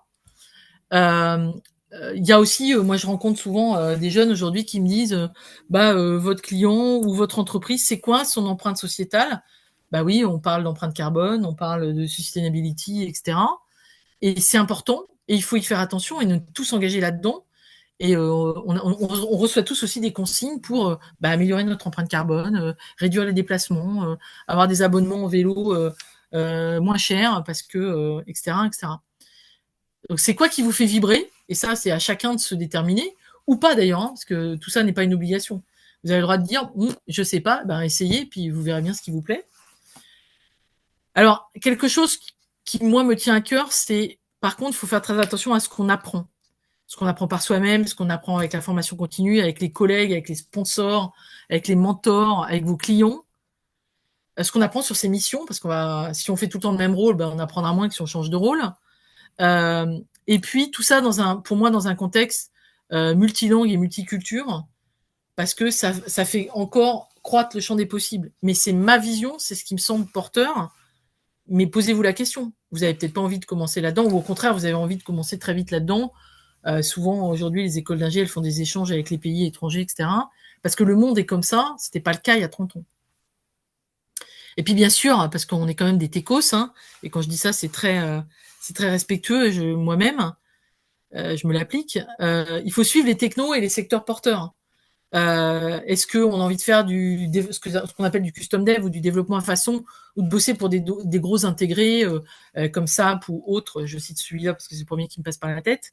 GenAI, oui, bien sûr, c'est une révolution. Moi aussi, j'utilise Copilot pour mes comptes rendus de réunion, ça me fait gagner du temps. Et puis, il est même capable de me trier des trucs, des fois, je sais pas comment il fait. C'est très bien, mais c'est pas pour ça que ça va changer complètement des façons de voir les choses. Néanmoins, c'est encore nous qui pilotons les projets aujourd'hui. Maintenant, peut-être que cette aide va nous ouvrir des champs ou ouvrir un champ des possibles qu'on n'aurait pas eu ou qu'on n'aurait pas eu immédiatement ou qu'on aurait mis du temps à voir. Et il faut jouer donc avec son temps, il faut travailler avec. Et puis, je serais bien présomptueuse de dire comment on travaillera demain. Je pense qu'on n'a pas fini de voir le changement. Quand je vois ce qui s'est passé en 30 ans, ce sera pire dans les années qui viennent, je pense. Pire ou mieux, quand je dis pire, au sens beaucoup plus rapide encore. Et vous aurez la chance de voir ça dans votre vie professionnelle. Et il faut savoir, moi j'ai envie de dire, s'adapter et réagir. Sinon, c'est très compliqué. Et on peut se mettre en souffrance parce qu'on n'a pas vu venir le truc, parce que on est sur une niche. Quand on décide de faire des choix de niche, ça peut être super intéressant. Moi, je me suis posé la question, je vous en ai parlé, là, de faire la réalité virtuelle. Clairement, la boîte qui providait le soft à l'époque a proposé de m'embaucher. Je me suis régalée, je trouvais ça exceptionnel. Je codais un truc et je le voyais à l'écran, sur un écran qui était grand comme les télés d'aujourd'hui. Il n'y en avait pas. J'avais un bureau avec 3 cadenas. Je trouvais ça magique, je trouvais ça génial de faire du développement qui se voyait. Néanmoins, je me suis dit bon, ok, c'est génial, mais ça va être, je vais avoir un métier hyper typé, quoi. Je regrette pas avoir fait ce choix-là, même si je me suis régalée pendant cette période-là. Alors, pour en venir peut-être à la question de Maïko tout à l'heure, ce qui aide, alors pareil, hein, c'est pas exhaustif, c'est ma vision des choses, donc bien évidemment c'est incomplet, c'est imparfait, etc. Euh, c'est basé aussi sur des valeurs et forcément un peu d'expérience. Rester humble et le plus ouvert et flexible possible. Rester humble parce que, soyons clairs, on travaille dans un écosystème de 0 et de 1. Je dis ça très respectueusement parce que ça peut être très compliqué et, et très sensible. On n'opère pas non plus à corps ouvert, donc et on apprendra. Et il y a plein de choses qu'on ne sait pas demain, et il faut faire avec. Et dans cet univers-là, il faut essayer d'être souple. Grandir toujours, je vous l'ai expliqué, hein, ça veut dire continuer à progresser, comprendre, apprendre. Moi, c'est une de mes caractéristiques. Alors, c'est sûr qu'avec beaucoup d'expérience, on a fait le tour un peu plus vite. Mais quand j'ai l'impression vraiment que j'ai envie de dire, il n'y a pas besoin de moi au sens, ma valeur ajoutée n'est pas indispensable parce que j'ai des collègues qui peuvent le faire, des gens qui vont le faire beaucoup mieux que moi, de façon beaucoup plus récurrente, etc. Ça veut peut-être dire aussi qu'il est temps de changer et de lever la main en disant, tiens, je changerais bien de client, de rôle, ça dépend dans le contexte dans lequel vous êtes. Suivre son intuition ou pas, moi je suis une intuitive. Il y a des fois, je me dis, tiens, et si je faisais ça, typiquement, je pense que j'ai suivi un peu mon intuition juste avant le Covid. En l'occurrence, ça c'était une bonne idée. Savoir s'entourer, ça c'est pas toujours facile parce que votre entourage vous porte. Moi, je suis plutôt quelqu'un d'assez confiant et positif. J'ai tendance à faire confiance. Faire confiance à ses mentors, ça peut être utile, mais pareil ou pas, il y a des fois, il faut se dire, ok, mais j'ai envie de changement, j'ai envie d'un truc plus disruptif, et les gens qui sont autour de moi aujourd'hui, peut-être c'est pas les bons, peut-être qu'il faut que j'ouvre certains champs. Alors pour moi, ça c'est un incontournable, travailler en équipe et la force du collectif. D'ailleurs, j'ai des coquilles dans mon texte. Tout seul, ça va pas bien loin. Vous travaillez en équipe avec une diversité complètement folle, et c'est ça qui est important. Je vous l'ai dit aussi, j'ai fait un petit clin d'œil quand quelqu'un m'a posé la question. Là, le Népal, alors moi, ça a été ma façon, parce que fut une époque, j'ai été très sportive, j'ai un peu moins le temps aujourd'hui. Et puis, c'est plus compliqué de trouver du temps pour faire des activités très régulières. Et c'est aussi un choix. Mais développer sa confiance en soi, je pense que le même pas peur, si je m'étais rendu compte le jour où je me suis inscrit pour aller faire les 3 sommets de 5000 au Népal, j'avais déjà fait du trek, j'avais déjà fait de la montagne. En l'occurrence, je suis partie toute seule. Je sais pas si je me suis rendu compte en fait. Même si j'ai eu un questionnaire très complet, j'ai eu un entretien avec l'agence de voyage, blablabla, je suis partie dans un univers en fait que je connaissais pas, qui m'a totalement changé parce que je pense qu'effectivement en croyant en soi, alors il y a une condition physique, certes, c'est un ticket d'entrée, mais bon, quand vous avez 25-30 ans, a priori, si vous êtes en bonne santé, ça devrait pouvoir aider. Mais la force du mental, le fait de se dire, je vais y arriver, ok, je vais peut-être me prendre 1 heure au sommet par rapport au plus fort, mais je m'en fous, moi je l'ai fait aussi. Pas à la même vitesse, parce que déjà, quand vous êtes au-dessus de 4000, vous avez le même cœur que tout le monde. Donc si vous faites 1m90 et 90 kilos, c'est pas la même que si vous faites 1m50 et 45 kilos. Pourtant, vous avez qu'un cœur. Donc voilà, ça m'a donné un regard qui m'a permis de sans doute changer mon regard sur moi-même et sur ce que je pouvais attendre professionnellement et à titre personnel.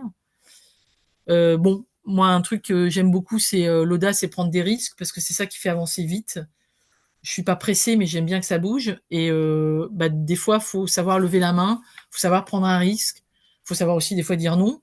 Et puis il y a des fois, faut dire oui, même si on se dit c'est peut-être pas très raisonnable, j'ai peut-être pas 180% des trucs pour le faire. Et ben je vais quand même y aller parce que de toute façon ça va me faire grandir et je suis pas toute seule. Donc ça va avec la dernière phrase qui est sortir sa zone de confort et oser.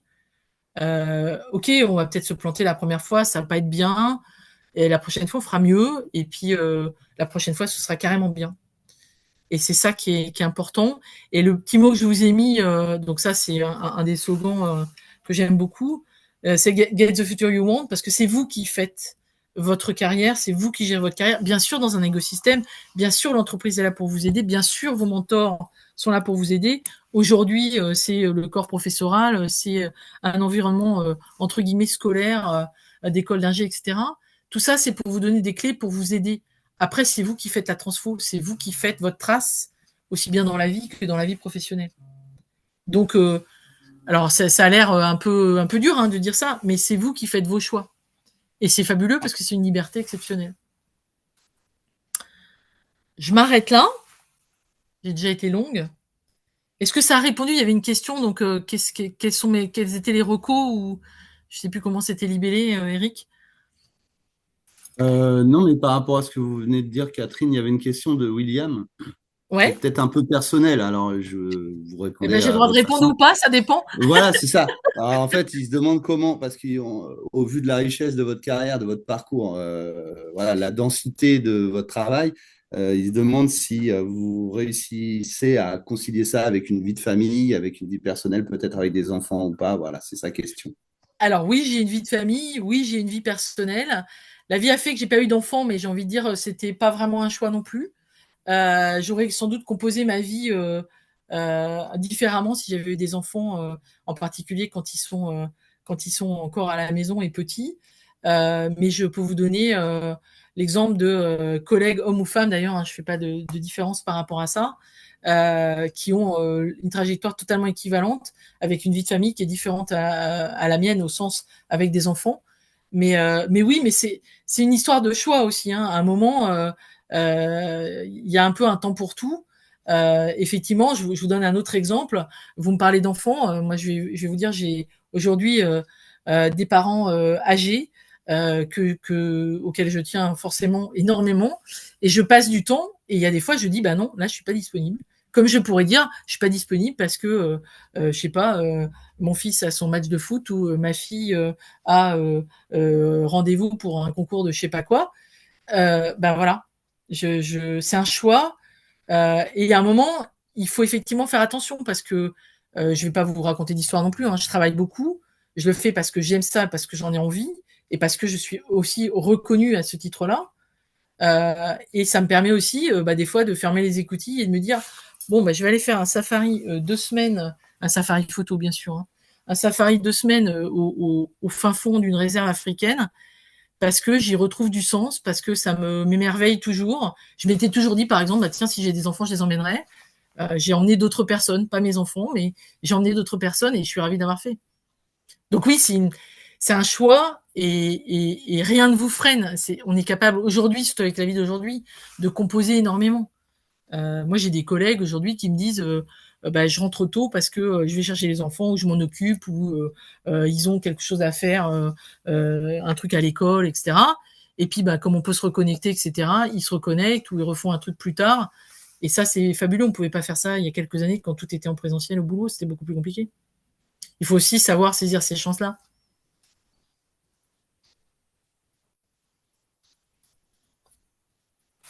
Très bien, merci Catherine pour votre réponse encore. William vous remercie aussi. Euh, Après, je ne sais pas si Olivia peut peut-être ouvrir les micros parce que ou laisser les Alors, possibilités. je peux sortir, moi, de la presse. Hein. Je ne sais pas si je Ah non, vous... non, Non, non, je non, faut reste, pas d'accord. sortir. D'accord, ok. Non, faut pas sortir. Non, mais peut-être qu'il y en a qui veulent poser des questions directement à l'oral. Parce que là, il y a Allez-y, une. hein, il n'y a pas de mauvaises questions. Ok, alors il y en a une que je vais lire. Elle me paraît un petit peu compliquée peut-être. C'est Errol. Errol Arthur. Il dit qu'il est dans l'incompréhension. Il pose la question, est-ce que l'argent n'est pas suffisant pour le choix d'un poste, surtout dans un domaine concurrentiel comme le nôtre? Surtout qu'on est facilement remplaçable, que nul n'est indispensable. Alors, il y a plusieurs choses dans cette question-là. Ouais, et c'est pour ça qu'elle est un peu compliquée. J'aurais préféré qu'il la pose à l'oral. Mais parce que là, je Alors, fais que la lire. je vous dis ce que j'ai compris, mais Errol Arthur me corrigera. Ouais. Est-ce qu'on bosse Ah pour ben, le fric? Je vais vous dire clairement, ça suffit pas. Hein. Enfin, en tout cas, je vous donne ma position. On bosse pas pour des clopinettes, ok, mais est-ce qu'on bosse que pour l'argent? Ça va pas durer longtemps. Hein. Si vous n'êtes pas intéressé par ce que vous faites, enfin, sauf si vous gagnez au loto et que vous avez besoin de travailler 10 ans, hein. Moi, c'est pas mon cas. Donc, je sais pourquoi je travaille, je sais ma valeur sur le marché, mais c'est pas pour le fric que je travaille tous les matins. Enfin, je j'ai jamais vu le monde professionnel comme ça. Bien évidemment, il faut pas accepter tout et n'importe quoi, euh, mais on est dans un monde concurrentiel, on est remplaçable. Oui, jusqu'à un certain point quand même. Hein. Parce que moi, le côté on est des pions et on peut tout changer les pions, euh, je sais ce que ça veut dire dans une équipe et j'y crois pas 30 secondes. Et c'est aussi pour ça que dans les équipes, on inclut tout le temps des stagiaires, des alternants, des gens qui sont là pour apprendre. Alors oui, ils vont pas travailler pareil, ils ont pas l'habitude, ils vont faire des trucs que nous on n'aurait pas fait, ou ils vont faire des boulettes. Bah, d'accord, mais on a des structures qui permettent d'apprendre. Sinon, l'entreprise, elle sert à rien. L'entreprise, c'est pas un grand méchant loup qui jette quand il a plus besoin. Hein. Faut changer le modèle faut regarder différemment. Bien sûr qu'il y a des entreprises dont l'ADN, toutes les boîtes n'ont pas le même ADN, mais si vous croyez que des fois c'est cool dans des startups, moi j'ai vu des gens complètement rincés dans des startups. Ah, ils sont éclatés, ils ont fait des trucs super sympas. Mais alors, vie perso, jamais, week-end non plus, les nuits, ça dépend. Voilà quoi. Donc, est-ce qu'on fait ce genre de travail pour l'argent? Je pense pas. C'est ma conviction. Je sais pas si ça répond complètement à votre question. Allô? J'espère que Oui, ça fonctionne. Oui, en fait, désolé de ne pas avoir utilisé le micro pendant tout ce temps. il n'y a pas de problème, il n'y a pas de problème. Peut-être un peu le trac d'être dans une vidéoconférence avec 200 personnes en même temps comme ça, mais bref. Du coup, j'ai une question. Du moins, c'est un peu dans le thème de la question précédente, pas sur le fait de est-ce qu'on doit travailler sur l'argent, parce que, bon, certes, même si on en a besoin pour vivre et tout, c'est une chose, mais c'était par rapport au fait de est-ce que c'est important d'avoir un métier dans un domaine qui vraiment nous passionne? Parce qu'en fait, j'ai déjà parlé de ça à, à des proches et ils m'ont dit en fait que faire ça, ça risque en fait de me dégoûter d'une passion que j'aime énormément et en fait de plus le voir comme un métier et de, au final, perdre goût à cette passion que je chéris tant en fait. Et du coup, je suis un peu Mais confus vous voulez dire une et passion hors du domaine professionnel et non, d'être sûr que... Ah, d'accord. En fait, disons que, bon, là, je suis en alternance, mais disons qu'en fait, mon avenir après ça, c'est toujours un peu flou. J'envisage d'arrêter après le bachelor, Mais Ouais. après, c'est que est-ce que j'essaye de continuer de travailler dans ce domaine dans lequel je me suis formé bon, mon chemin, on va dire, n'était pas très direct. Il y a eu quand même des hauts et des bas, quelques petites complications. Mais où est-ce que je dois essayer de me former dans un domaine qui me passionne vraiment, qui pratiquement, en fait, dès que je me lève et que je vais au boulot, j'y vais avec le sourire. Je sais que c'est quelque chose qui me plaît énormément. Où je dois vraiment dissocier les deux, question de pas perdre cette passion, en fait. J'ai envie de Je dire, il y a sais plusieurs pas choses si dans c'était votre clair. question. J'essaie de tirer le fil, vous me direz si je vous réponds bien. Mhm. Euh, il y a plusieurs choses. D'abord, vous n'êtes pas obligé de faire un métier passion, hein. Euh, Enfin, du moins, moi, c'est pas, enfin, je veux dire, un métier qui peut me faire vivre, pas forcément, oui, on va oui, mais dire, un métier qui voilà. vous amène la surface financière dont vous avez besoin pour vivre Mhm. correctement, pour faire ce que vous avez Voilà, envie, exactement. sans que ce soit une passion. Mais il y en a plein de gens qui font ça, ils vivent très bien et je les respecte complètement. Et c'est un choix. Et j'ai eu la chance de côtoyer, par exemple, des grands sportifs. Leur métier, c'est le sport. C'est d'être un compétiteur, c'est d'être, etc. Et ils ont un métier, entre guillemets, alimentaire, qui font d'ailleurs bien en général. Hein, mais c'est leur passion, c'est d'être engagé dans un sport de haut niveau. Chacun sa voie. J'ai envie de vous dire, laissez-vous l'opportunité. Je vous donne un autre exemple. J'ai un copain de promo que je connais excessivement bien, on s'est jamais perdu de vue. On s'appelle régulièrement, on s'est suivi sur toute notre trajectoire. On a fait les squads ensemble quand on était en école d'ingé. Et ben Mhm. aujourd'hui, il a fait une formation de coach et de DRH. Il a fait un master il y a pas très longtemps. Et il a changé complètement de métier. Et c'est très bien. Parce qu'il s'est dit à un moment donné, j'ai plus envie de faire des projets, j'ai plus envie de faire ce genre de trucs, j'ai plus envie de prendre le stress qui va avec, j'ai envie de faire autre chose, j'ai envie de traiter de l'humain, j'ai envie d'aider l'entreprise autrement. Et il l'a fait aussi à titre individuel. J'ai envie de dire, heureusement, on a la chance d'être dans un pays libre où on peut changer de trajectoire, de carrière, de métier. Pourquoi pas? Mais je, surtout, je, je vais vous faire sourire.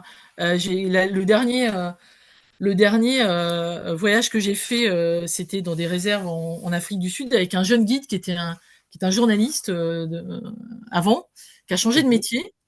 Et à un moment, je lui ai dit, mais c'était quoi ta formation? Parce que journaliste slash guide en safari, c'est pas la même. Et il y a des formations, hein, bien Clairement, évidemment, oui. parce que c'est dangereux.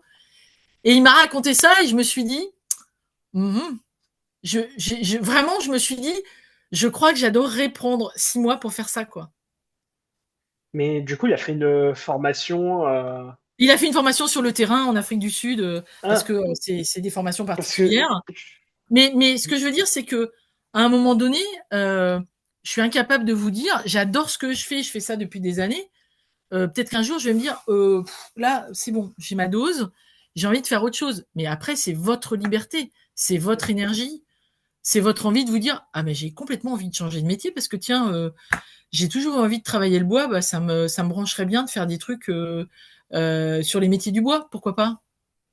Ou sur souffleur de Mais, verre, j'en sais rien, enfin, peu importe. mais Là, surtout, heureusement, on a la chance d'avoir une surface professionnelle où vous pouvez vous exprimer. Et peut-être qu'à un moment, vous serez super content de bien gagner votre vie, un peu protégé, un peu salarié dans une boîte machin. Puis à un moment, vous vous direz, j'ai envie de me lancer. Ça fait des années que j'ai envie, je vous dis n'importe quoi, de faire de la pâtisserie ou de faire souffleur de verre. Puis vous prendrez dans votre vie parce que, j'en sais rien, vous serez dans un milieu personnel où vous pouvez faire ça sans mettre en danger le foyer. Et ben, vous prendrez votre année ou vos 2 ans pour se dire j'ai réalisé mon rêve, j'ai envie de le faire. Puis finalement, vous serez peut-être souffleur de verre toute votre vie parce que c'est ça qui vous fait kiffer le matin. mais Il n'y a surtout, pas de c'est règle, vous que. voyez ce que je veux dire? Il y a, Oui. y a, y a pas de truc bien Ah. et de truc mal. Il faut que ce soit adapté à ce que vous avez envie de faire. Vous, D'ailleurs, j'ai justement, vous avez parlé un peu à propos de ça, en fait. C'était justement au sujet, comment ça s'appelle? Bon, en fait, plus la partie formation dans ce genre de reconversion, en fait. Du coup, c'est des formations assez particulières. vous êtes accompagné, vous avez. Est-ce que certains se retrouvent à refaire des études supérieures et tout, donc pratiquement retourner par exemple au niveau, par exemple, faire des BTS, etc. Enfin, je sais pas trop comment ça se passe. Pas forcément, pas forcément. Vous avez des gens qui changent de métier. J'ai envie de dire, l'exemple de l'ami dont je parlais, qui a choisi de changer de typologie de métier. Oui, il a refait des études parce que pour être entre guillemets reconnu dans ce métier-là. Il y a des fois, vous avez en général besoin d'un tampon, mais ça dépend. Enfin, ça dépend du type. Vous avez, je suis en train de chercher le nom de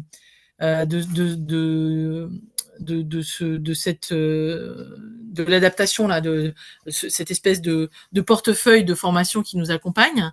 Ça vous accompagne tout au long de votre vie, donc vous pouvez l'utiliser pour un certain nombre de choses et utiliser ce nombre d'heures de formation pour faire soit recontinuer, je sais pas, un BTS en autre chose ou un master en autre chose, ou des choses qui n'ont rien à voir, ou passer votre permis de conduire ou votre permis bateau.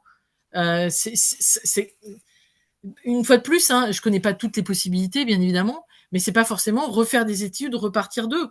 Ça peut être une aventure différente, ça peut être du bénévolat aussi. Hein, enfin, après, il y a des aspects financiers derrière pour que la vie au quotidien soit pas un enfer, mais vous pouvez à un moment décider de dire, bah moi, le salaire que j'ai aujourd'hui, le type de mission que je fais aujourd'hui, bah, j'ai envie de m'investir pour les autres et c'est ça qui va être ma majeure et je vais complètement changer d'état d'esprit. C'est pas pour ça que vous referez une formation ou un master, vous changerez juste complètement d'environnement et de type de client ou de type de cause ou de service parce que vous serez au service de l'humain, plus au service du service IT, par exemple. Et là, vous avez, c'est une question de motivation, d'ouverture d'esprit, d'opportunité. C'est libre à vous. Ouais, c'est surtout qu'après, bon, ça m'est déjà arrivé de faire quelques petites recherches de temps en temps, mais parfois je me retrouve à avoir, par exemple, des métiers qui nécessitent d'avoir comment dire, d'avoir fait des études assez spécifiques avant et tout. Et moi, en fait, je me dis, ben mince, avec ce que j'ai fait, ouais, c'est un peu compliqué. Déjà, surtout, c'est que je peux pas être l'éternel étudiant. Là, j'ai déjà fait 5 ans d'études au total parce que du coup, j'ai eu un BTS, que c'était pas la chose que je voulais faire à la base, que j'étais obligé de me réorienter après mes 2 ans pour en faire un second. Donc, du coup, là, j'ai que 5 ans d'études qui vont potentiellement compter comme un bac+3. Donc, ouais, bon, après, je dis Mais pas que les laissez-vous le 2 ans, temps. je dis pas que les 2 ans, que j'ai fait auparavant me servent à rien. C'est toujours des connaissances en plus, c'est toujours enrichissant, bien évidemment. Mais, enfin, voilà, quoi, c'est surtout que Laissez-vous le temps, lancez-vous dans quelque chose, vous pouvez changer. Il y a aussi de la reconnaissance, j'ai fait des dossiers il n'y a pas longtemps de reconnaissance par les acquis. Il y a plein de choses aujourd'hui qui vous permettent de vous adapter, etc. Laissez-vous le temps, faites-vous votre expérience, trouvez quelque chose qui vous plaît ou rechangez parce que ça vous plaît pas. Ce sera fait de ce que vous avez envie, de ce qui vous motive. je vois. D'autres éléments, d'autres questions? Je vois pas le chat. Oui, oui, bonjour madame, vous m'entendez? Oui, bonjour. Ok. Moi, j'aimerais savoir parce que en termes d'accessibilité, aujourd'hui, l'entreprise de Capgemini, je pourrais dire que c'est pas très facile en termes d'accessibilité parce que on n'a pas généralement l'opportunité de pouvoir directement causer avec les recruteurs. Donc, je ne sais pas si c'est un point fort ou bien s'il y a une méthode essentielle de pouvoir le faire parce que c'est un peu compliqué selon moi. Alors, je vais vous donner ce que je sais parce que je vais peut-être en oublier. Vous avez tout ce qui est lien réseau professionnel, les LinkedIn, les choses comme ça. On poste des offres régulièrement. Vous avez sur les sites de l'entreprise comment candidater, etc. Vous avez n'hésitez pas non plus à utiliser le réseau parce que le réseau on l'utilise souvent avec les potes, mais le réseau ça s'utilise aussi parce que ah bah tiens le beau-frère de truc il travaille chez X ou chez Y, il peut vous aider, il peut vous donner un éclairage, etc. Donc aujourd'hui vous avez beaucoup de moyens. Il y a aussi des forums, je sais qu'il y a des journées portes ouvertes. Chaque entreprise fait un certain nombre de choses. Euh, et j'ai envie de dire, c'est pareil, il faut oser et il faut pas juste envoyer un truc une fois quelque chose. Vous savez que les entreprises fonctionnent aussi avec des bases de données pour fournir les choses parce que le marché est des fois ouvert sur ça, des fois ouvert sur autre chose. Et dans l'entreprise, enfin moi depuis que je travaille et j'ai beaucoup travaillé dans des ESN et autant que je me rappelle chez Areva c'était pareil puisque moi je suis rentrée, j'étais débutante. Enfin c'est un cycle, l'entreprise. Donc, on a toujours besoin de gens qui démarrent, de gens qui ont des technos, qui sont à la pointe sur un certain nombre de technos, qui ont besoin d'apprendre, qui ont un certain nombre de preuves à faire, etc. Je pense que l'accessibilité, j'ai envie de vous dire, moi, quand je faisais des lettres de candidature, c'était un courrier à la main et j'avais pas ni photocopieuse ni imprimante, hein. Donc, je rédigeais tout ça à la main avec un truc hyper formel, etc. Postez aussi sur les réseaux sociaux en disant que vous êtes open to work. Allez chercher des liens, connectez-vous. Euh, c'est une démarche qui, à mon avis, est quand même plus facile qu'il y a un certain nombre d'années. Les entreprises sont quand même ouvertes. Renseignez-vous, targetez le type, c'est ce que je vous disais tout à l'heure, un peu le type d'entreprise que vous cherchez. Et ne vous limitez pas, parce qu'il y a des fois, quand la conjoncture est très très difficile, c'est sûr qu'on recrute moins que quand tout va très bien. Mais il y a toujours du recrutement dans toutes les grosses boîtes, qu'elles soient des boîtes industrielles, des boîtes de services, des boîtes de conseil, peu importe. Ok. Dans les Euh, PME aussi, hein, bien sûr. ok. Je profite aussi pour enchérir sur le fait du nombre d'expériences qu'aujourd'hui, quand moi je vois par exemple, moi aujourd'hui je cherche un poste en administrateur système et réseau, Mhm, mais toutes les offres par exemple que moi j'ai eu à voir chez Capgemini aujourd'hui, ils demandaient 3 ans à 4 ans d'expérience pour un poste de junior. Par exemple, vous, dans votre retour d'expérience, quand vous étiez en train de parler, vous avez dit, vous avez profité, par exemple, de la formation de vos supérieurs qui vous a permis exactement de pouvoir évoluer sainement. mhm. Donc, voilà. Aujourd'hui, nous sommes aussi dans une contrainte de nombre d'années d'expérience en tant que junior. Que... Alors, je vais vous dire quelque chose qui va sans doute partiellement répondre à votre question.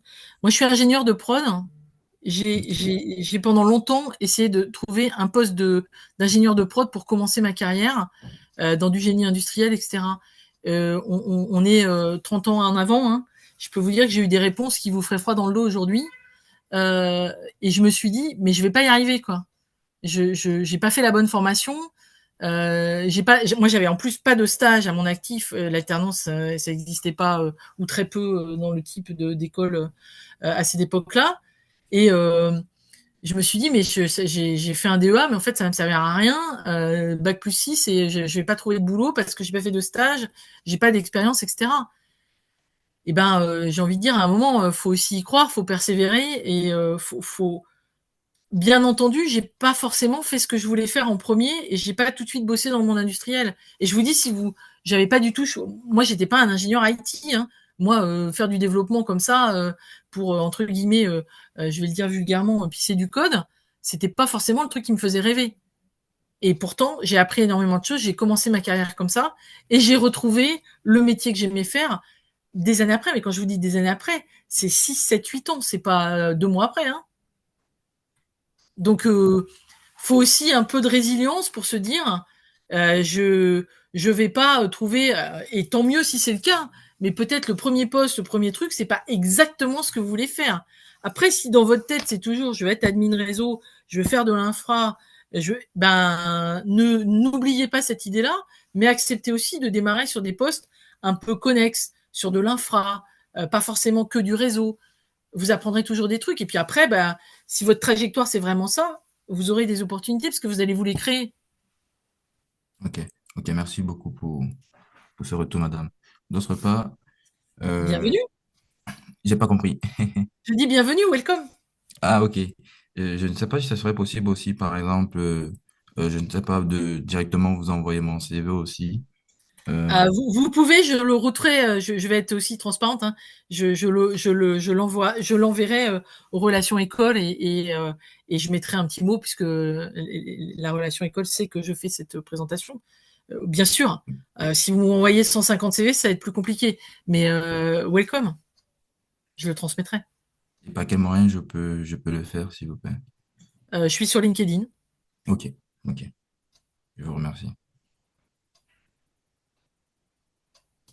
D'autres questions, Eric? D'autres, peut-être il faut clôturer aussi, parce Alors, on est on un peut peu en peut-être bout de laisser, course. oui, on peut peut-être laisser encore une question s'il y en a une. Mais effectivement, après, il va falloir qu'on passe la main, qu'on enchaîne avec le prochain intervenant.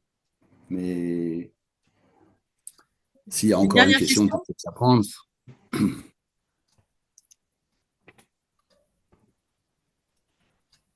N'hésitez pas à profiter de ce moment. J'essaie de répondre le mieux que je peux. Bonjour. Oui, bonjour. Donc, moi, je m'appelle Alima. J'aurais voulu juste rebondir sur la précédente question qui avait été posée, enfin, pas la dernière, mais l'avant-dernière. Vous parlez justement de réorientation professionnelle. Donc, moi, en fait, je m'inscris justement dans une réorientation professionnelle puisque j'ai 40 ans passés et je reprends mes études à l'Estiam pour travailler dans le domaine de l'IT. Est-ce C'est que vous courageux. pensez que...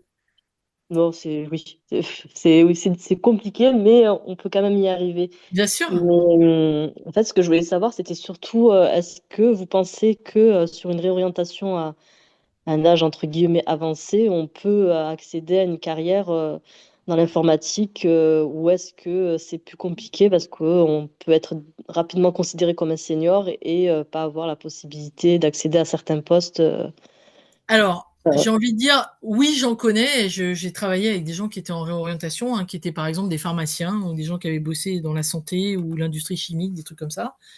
Euh, Avec l'âge ou avec l'expérience, parce que bon, senior, moi j'ai plein de cheveux blancs, mais c'est pas grave.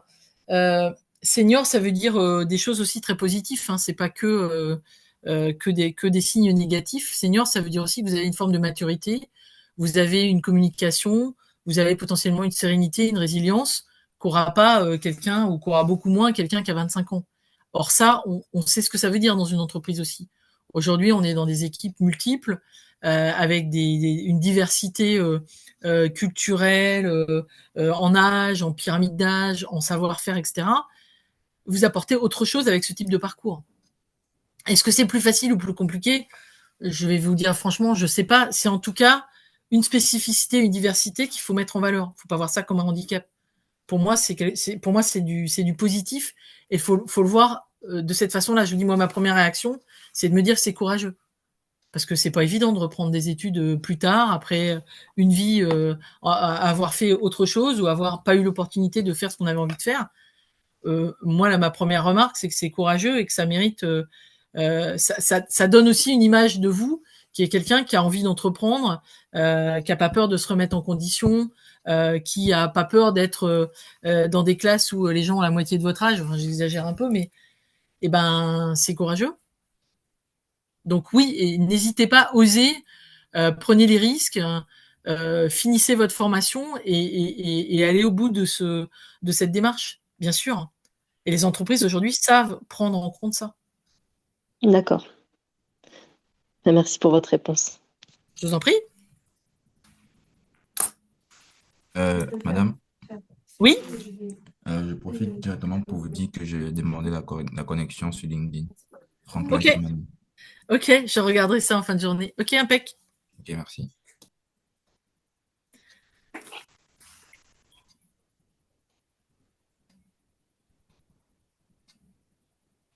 D'autres questions, Eric, on s'arrête? Comment vous voulez faire? Euh, Catherine, je pense oui, ça va être l'heure de vous remercier infiniment pour votre présentation, pour le temps que vous avez bien voulu Je nous vous en prie. consacrer à nos étudiants. Je pense qu'on va arrêter là avec les questions. Éventuellement, on pourra en recueillir, nous, peut-être sur Teams, et puis en faire une Ah, bah, synthèse et avec vous les plaisir. Si vous transmettre en avez ou plus si vous tard. avez des questions a posteriori, bien sûr, j'essaierai d'y répondre en passant par vous, Eric, il n'y a pas aucun souci. D'accord, d'accord. Merci beaucoup. On ne peut pas prendre trop de retard parce qu'en plus, cet après-midi, ils vont Bien avoir, sûr. pour certains, des examens. Mais c'était vraiment super.